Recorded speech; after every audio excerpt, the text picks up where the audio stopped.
आज हम आपके पास लेकर आए हैं एक बहुत ही अच्छा टॉपिक जो अक्सर परीक्षाओं में पूछा आता है, सार्क के बारे में। सार्क आखिर है क्या? सार्क अक्सर हम नाम सुनते हैं कि सार्क न्यूज़पेपर में, टीवी न्यूज़ में सार्क की बैठक हुई, ये हुई बैठक हुई, ये इधर हुई। आखिर सार्क है क्या? लोगों के मन में होता है कि सार्क है क्या, सार्क क्या है, ये किस पक्षी का नाम है, जीव का नाम है, या इंसान का नाम है, या देश का नाम है। तो हम आपके लिए लेकर आए हैं सार्क, और दावा करता हूँ कि आप कभी भूलेंगे नहीं। इस वीडियो को देखने के बाद आपको बता दूंगा, और सार्क के देशों का नाम तो आप कतई नहीं भूलेंगे। आप भूल के दिखाइए। ऐसी ट्रिक लेकर आया हूँ कि आप कभी भूलेंगे नहीं। तो शुरू करते हैं सार्क के बारे में। सार्क, SAARC, सार्क मतलब ये कोई मछली नहीं है। सार्क एक संगठन है। सार्क इसका एक नाम दक्षेस भी है। अगर हम इसके शॉर्ट फुल फॉर्म की बात की जाए तो south Asian association for regional corporation. South Asian दक्षिणी एशियाई एसोसिएशन मतलब होता है एक संगठन, रीजनल मतलब होता है क्षेत्रीय, और कॉर्पोरेशन मतलब होता है संगठन। इस तरह इसका अगर हिंदी देखा जाए तो दक्षिणी एशियाई क्षेत्रीय सहयोग संगठन। तो समझ में आ गया? दक्षिणी एशियाई क्षेत्रीय सहयोग संगठन मतलब दक्षिणी एशियाई देशों का एक संगठन है जो आपस में सहयोग के लिए बनाया गया है। हम बात करें इसकी स्थापना की तो 8 दिसंबर 1985 को ढाका में इसकी स्थापना हुई थी। आप ढाका देख सकते हैं, बांग्लादेश की राजधानी ये है, और राजधानी ये बांग्लादेश है, इसकी राजधानी ढाका है। अब देखते सचिवालय, इसका जो सेंटर है, सचिवालय है, जहाँ पर इसका हेड ऑफिस है, समझ लीजिए कि ये काठमांडू में है, नेपाल में। ये देखिए भारत के ऊपर नेपाल है, और नेपाल में काठमांडू, यहाँ पर काठमांडू है, वहाँ इसका सचिवालय बना हुआ है। अगर हम इसके मेंबर्स की बात की जाए तो वर्तमान में इसके मेंबर 8 हैं। इसके 8 मेंबर हैं, लेकिन क्या शुरू से 8 थे? शुरू में नहीं थे। इसके मेंबर शुरू में 7 थे। 2007 में 14वां शिखर सम्मेलन जब 3-4 अप्रैल को नई दिल्ली में हुआ था, तब इसको शामिल किया गया था। तब से ये 8वां जो मेंबर है, सदस्य है, अफगानिस्तान ये बन गया है। अगर पूछते हैं कि 8वां मेंबर कौन है नया, तो ये अफगानिस्तान है। तो पहले 7 थे, अब 8 हो गए हैं। वर्तमान में 8 हो गए हैं। 8 में भारत, पाकिस्तान, अफगानिस्तान, मालदीव, श्रीलंका, नेपाल, भूटान, बांग्लादेश। आपको अगर ये नहीं याद होगा तो हम एक ट्रिक बताएंगे आपको, मैं गारंटी देता हूँ कि आप कभी भूल नहीं पाएंगे।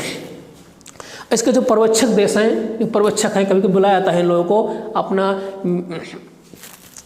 USA, संयुक्त राज्य अमेरिका, ऑस्ट्रेलिया, चीन, EU मतलब यूरोपीय यूनियन, ईरान, जापान, दक्षिण कोरिया, मॉरिशस, म्यांमार, इतने हैं। तो मिला के 1, 2, 3, 4, ये EU में बहुत से देश आते हैं, पर यूरोप आता है लगभग। तो इस तरह से 9 हैं संख्या इनकी, मगर EU में कई देश आते हैं। अगर इसकी उद्देश्य की बात की जाए, बना क्यों, तो बना इसलिए है क्योंकि ये इन देशों ने मिलकर आपसी सहयोग के लिए, देखिए किसी भी गुट का एक मेन उद्देश्य होता है आपसी सहायता करना। जैसे कोई मित्रता होती है, मित्रता का मतलब क्या होता है? मेन उद्देश्य आपसी सहायता करना, आपसी समझ साझेदारी से काम करना, किसी भी क्षेत्र में हो, रक्षा क्षेत्र में, सहयोग क्षेत्र में, विज्ञान के क्षेत्र में, किसी भी क्षेत्र में हो, आपस में सहायता करना, आपसी सहायता। और अगर हम बात करें इसके प्रथम अध्यक्ष की, तो जब बना ये प्रथम सचिव, महासचिव इसके अबुल एहसान थे, ये बांग्लादेश के थे। लेकिन वर्तमान अध्यक्ष कौन है आपको बताना है कमेंट बॉक्स में। वर्तमान अध्यक्ष कौन से हैं यहाँ के इस सार्क के? अब हम बात करते हैं कि देखिए आप मैप के माध्यम से देख सकते हैं। देखिए मैप के माध्यम से आपका मैप है, ये सार्क का मैप बना हुआ है। आप यहाँ देख सकते हैं कि कौन सा देश कहाँ है। ये अफगानिस्तान, पाकिस्तान, भारत, इंडिया, भारत, नेपाल, भूटान, बांग्लादेश, श्रीलंका, मालदीव। ठीक है, मालदीव, इसको मैंने थोड़ा शॉर्ट में लिखा है मालदीव। ठीक, मालदीव हो गया ये 8 मेंबर हो गए हैं। अब अक्सर आप पढ़ेंगे मगर उसको भूल जाएंगे, एक बार याद नहीं कर पाएंगे। इसलिए हम आपके लेकर आपके लिए लेकर आए हैं ज़बरदस्त ट्रिक। ये देखिए, Bhim SP one, Bhim SP one.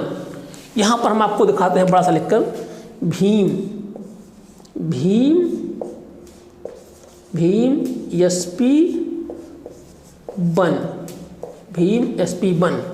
हम आपको बताएंगे कैसे ये ट्रिक है। आपको याद तो रहेगा ना, भीम SP वन। BH से हो गया भूटान, I से हो गया इंडिया, M से हो गया मालदीव, S से हो गया श्रीलंका, P से हो गया पाकिस्तान, B से हो गया बांग्लादेश, A से हो गया अफगानिस्तान, N से हो गया नेपाल। इस तरह से 1 2 3 4 5 6 7 8। तो याद रखेंगे दोस्तों, Bhim one SP, Bhim SP one, Bhim SP one. यहाँ पर लिख दिया हमने, यहाँ पर भी लिख दिया है भीम SP वन। ठीक, भीम SP वन।